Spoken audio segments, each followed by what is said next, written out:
నమస్కారం. ఈరోజు చదువుతున్న కథ అమ్మ మాట వినాలి. రాము 5వ తరగతి చదువుతున్నాడు. ఇంటి దగ్గర అమ్మ చెప్పే మాట ఎప్పుడూ వినడు. అమ్మకు ఏమాత్రం సాయం చేయడు. చదువుకోమన్నా వినిపించుకోకుండా బయట ఆటకే వెళ్ళిపోయేవాడు. నాయనమ్మ కూడా అమ్మ మాట వినమని రాముకు చాలాసార్లు చెప్పింది. అయినా పెడచెవిన పెట్టేవాడు. ఒకరోజు ఒరే అంటూ వీధిలో ఆడుకుంటున్న రామును అమ్మ పిలిచింది. వినపడినా రాము మాత్రం వినిపించుకోనట్లే ఆడుకుంటున్నాడు. నాయనమ్మ బయటకు వచ్చి, ఒరే రాము, అమ్మ పిలుస్తుంటే వినపడటం లేదా?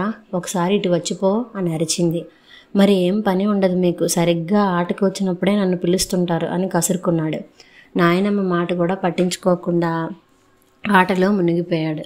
ఇంతలో అమ్మ రాధమ్మ ఇంటి నుంచి బయటికి వచ్చి, ఒరే పిలుస్తుంటే రావేంటి? ఇదిగో వంట చేస్తున్నాను, చింతపండు లేదు, కాస్త బజార్కి వెళ్ళి 1 అరకిలో తీసుకురా అంది. అమ్మ నేను ఆడుకుంటున్నాను, ఇప్పుడు ఎక్కడికి వెళ్ళను, నాయనమ్మను వెళ్ళి తీసుకురమ్మను అన్నాడు రాము. బయట ఎండ ఎక్కువగా ఉంది, నాయనమ్మ వెళ్ళలేదు, నువ్వే తీసుకురావాలి అంటూ 50 రూపాయల నోటును బాబు చేతిలో పెట్టి ఇంట్లోకి వెళ్ళిపోయింది ఆమె. అమ్మ చెప్పినట్లు దుకాణానికి వెళ్ళడం తనకిష్టం లేదు. అమ్మ లోపలికి వెళ్ళగానే బయట ఉన్న నాయనమ్మ చేతిలో ఆ 50 రూపాయల నోటు పెట్టి, నాయనమ్మ నువ్వే బజారుకి వెళ్ళి తెచ్చుకో అనే ఆటలో మునిగిపోయాడు. నాయనమ్మ కాంతమ్మ చేసేది లేక కాస్త దూరంలో ఉన్న దుకాణానికి బయలుదేరింది. కాంతమ్మ బజారుకి వెళ్తుంటే, ఇంత ఎండలో ఎక్కడికి బయలుదేరావు అంటూ రమణమ్మ అడిగింది. వీధి చివరనున్న దుకాణానికి వెళ్తున్నాను రమణమ్మ అని బదులిచ్చింది. అయ్యో ఇంత ఎండలో అంత దూరమా? మీ మనవడికిచ్చి పంపించవచ్చు కదా అని అందామె. వాళ్ళ అమ్మ ముందు వాడికే చెప్పింది, కానీ ఆ ఆటలో పడి మొండికేశాడు, నోటును నా చేతిలో పెట్టి తుర్రుమన్నాడు అని చెప్పింది ఆమె.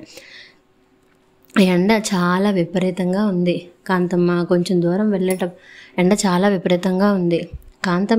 దూరం వెళ్ళేటప్పటికీ ఎండ వేడికి తట్టుకోలేక కళ్ళు తిరుగుతున్నట్లు అనిపించి ఒక ఇంటి అరుగు మీద కూలబడింది.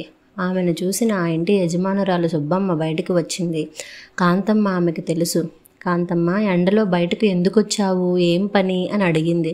కానీ కాంతమ్మ జవాబు చెప్పే పరిస్థితిలో లేదు.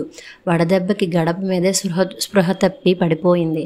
వెంటనే ఇంట్లోంచి టేబుల్ ఫ్యాన్ తీసుకొచ్చి పెట్టింది ఆమె. చల్లని నీటిని ఆమె ముఖంపై చల్లింది. కాసేపు అయ్యాక కాంతమ్మ తేరుకుంది. చింతపండు కోసం వెళ్ళిన కొడుకు ఇంకా రాలేదేంటని రాధమ్మ బయటకు వచ్చింది. రాము ఆటలో మునిగిపోయి కనిపించాడు. వరండాలో కూర్చున్న అత్తగారు రామును కేకవేసి, నువ్వు బజార్కి వెళ్ళలేదా అని అడిగింది రాధమ్మ. లేదు, నాయనమ్మ వెళ్ళిందమ్మా అంటూ రాము సమాధానం చెప్పాడు. ఒరే నీకు వెళ్ళమని చెప్పాను కదా అని అంటుండగానే సుబ్బమ్మ ఇంటి నుంచి వాళ్ళ మనవడు రాజు వచ్చి, ఎండవేడికి తాళలేక కాంతమ్మ నాయనమ్మ మా ఇంటి గడపలో సొమ్మసిల్లు పడిపోయింది అని కబురు చెప్పాడు. రాధమ్మ అయ్యో అనుకుంటూ ఇంటి తలుపు వేసి పరుగులాంటి నడకతో సుబ్బమ్మ ఇంటివైపు వెళ్ళింది. రాము కూడా రాజు చెప్పిన మాట విని అమ్మ వెనకే పరుగు తీశాడు. సుబ్బమ్మ ఇంటికి వెళ్ళేటప్పటికి కాంతమ్మ కాస్త తేరుకొని కూర్చుని ఉంది. ఆవిడ్ని చూడగానే రాధమ్మ మనసు కాస్త కుదుటపడింది. అత్తగారితో, మీరెందుకు ఎండలో బయలుదేరారు, నేను వాడికి చెప్పాను కదా అని బాధపడింది. రాము కూడా నాయనమ్మని చూసి, నాయనమ్మ తప్పైపోయింది, నేను అంత దూరం ఆలోచించలేదు, అమ్మ చెప్పిన మాట వినకుండా ఆటలో మునిగిపోయి నిన్ను వెళ్ళమని చెప్పాను, ఇంకెప్పుడు అలా చేయను, పద మన ఇంటికి వెళ్దాం అంటూ నాయనమ్మ చేయి పట్టుకున్నాడు. ఇంతలో సుబ్బమ్మ ఇంట్లో నుంచి గొడుగు తెచ్చి రాధమ్మకి ఇచ్చి, జాగ్రత్తగా తీసుకువెళ్ళండి, ఈ రోజంతా విశ్రాంతి తీసుకోమనండి అని చెప్పింది. అలాగేనంది రాధమ్మ. ఇంటికి వచ్చిన తర్వాత రాముతో, చూడు రాము, అమ్మ చెప్పిన మాట వినాలి కదా, నువ్వు అమ్మ చెప్పిన మాట విని ఉంటే నాకు వడదెబ్బ తగలకపోయి ఉండేది, ఇకనైనా అమ్మ మాట విను అని మనవడితో చెప్పింది రాధమ్మ. అత్తయ్య ఎన్నిసార్లు చెప్పినా అంతే, వాడికి ఆటలే ముఖ్యం, అమ్మ చెప్పే పనులు చేయడానికి అస్సలు మనసు రాదు అంది. వెంటనే రాము, ఇకపై నువ్వు చెప్పినట్లే నడుచుకుంటానమ్మా, నీ మాట వింటాను అని ఏడుస్తూ చెప్పాడు. అప్పటి నుంచి రాము అమ్మ చెప్పినట్లు చిన్న చిన్న పనులు చేయడం, చదువుకోవడం చేసేవాడు.